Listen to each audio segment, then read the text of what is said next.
Emergency के मुद्दे पर आज अमित शाह ने, गृह मंत्री ने, कांग्रेस को आड़े हाथों लिया है। इसी पर बातचीत करने के लिए हमारे साथ मौजूद है कांग्रेस नेता अर्जुन मोढवाडिया जी। सर, ये बताइए, अमित शाह ने ये कहा है कि एक वंशवाद था और इमरजेंसी के वक्त पे ना प्रेस को आज़ादी मिली हुई थी, ना ही देश में किसी को आज़ादी मिली थी। अचानक देश को जेल में तब्दील कर दिया था।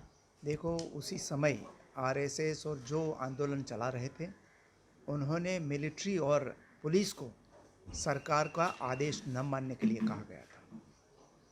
उस समय के जो कॉन्स्टिट्यूशन में प्रावधान थे, उसके मुताबिक इमरजेंसी लागू की गई।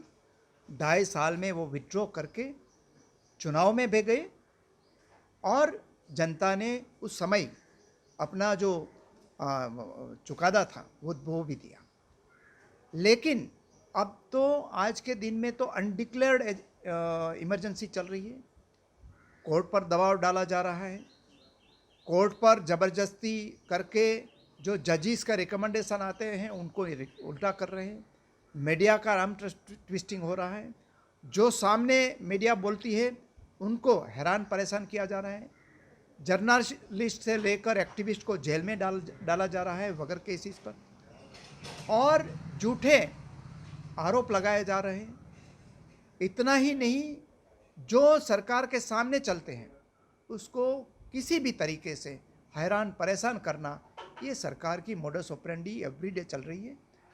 गुजरात में उन लोगों ने क्या किया, विदाउट इमरजेंसी यहाँ भी कई लोगों को फेक एनकाउंटर में मारा गया।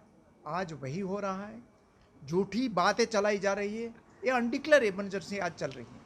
लेकिन सर, उन्होंने कहा है कि कांग्रेस में किसी को बोलने की आज़ादी नहीं है। कांग्रेस के अंदर ही लोग काफ़ी फ्रस्ट्रेट हो चुके हैं। मुझे हंसी आ रही है कि वो किस पार्टी की बात कर रहे हैं, भारतीय जनता पार्टी की बात कर रहे हैं या कांग्रेस की। आज़ादी कहाँ नहीं है। मोदी जी के सामने जिन्होंने आंख उठाई, उसकी हालत क्या है आज। गुजरात में केशुभाई पटेल, सुरेश मेहता, काशीराम राणा, डॉक्टर ए के पटेल से लेकर आज जो लोग मोदी जी के सामने थे, उसका कहीं पॉलिटिकल एड्रेस नहीं मिल रहा है। जिन्होंने वहाँ आवाज़ उठाई थी दिल्ली में, वो LK आडवाणी, मुरली मनोहर जोशी, यशवंत सिन्हा से लेकर जितने भी लीडर थे, आज का उसका कोई पॉलिटिकल एड्रेस नहीं है। और गुजरात में तो ऐसा भी एग्जाम्पल है, हरेन पंड्या जैसे, कि उसका फिजिकल एग्जिस्टेंस भी ख़त्म कर दिया गया। ये आज़ादी कहाँ नहीं है, वो अमित शाह जी को आत्मखोज करनी चाहिए। मुझे उसके स्टेटमेंट पर हंसी आती है। ये थे कांग्रेस के नेता अर्जुन मोढवाडिया जी। गोपी घांगर, अहमदाबाद।